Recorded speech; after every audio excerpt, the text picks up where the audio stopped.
และมีแต่บังงามงามคือซอยสายเนเด้อน้องซื้อซอยสายเนเด้อน้อง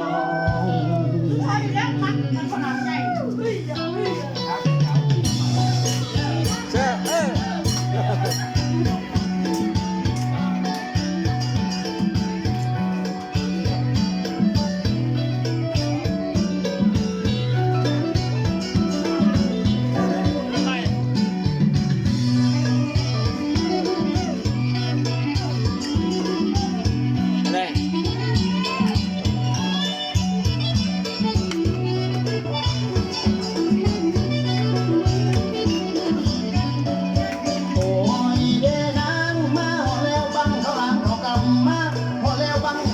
้าถึงสีดำสีแหล่ก็กินแล้วกินนั้น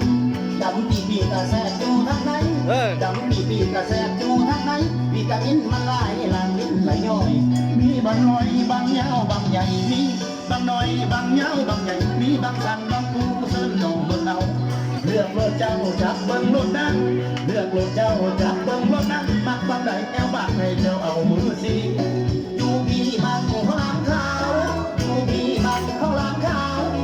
ข้าวเหนียวธรรมดาใส่เผือกใส่มันพร้อมนาใส่เผือกใส่มันพร้อมนา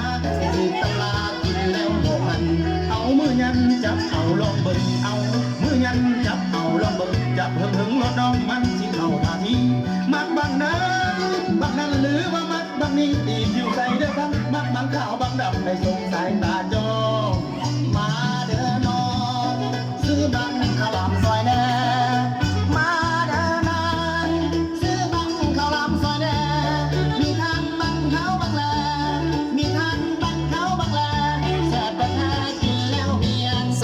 แต่แท้กินแล้วมีแร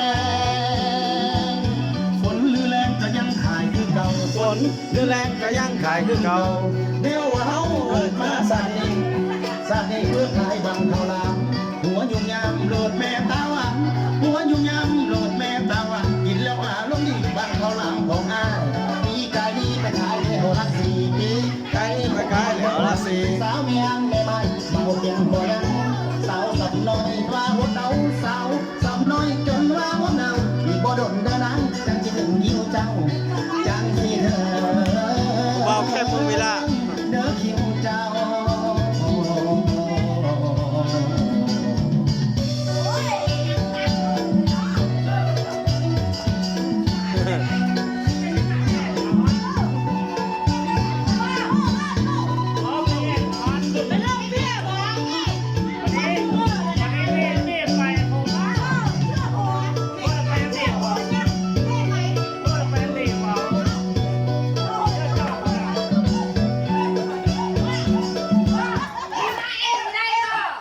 หน้าเนี่ยเป็นดำเ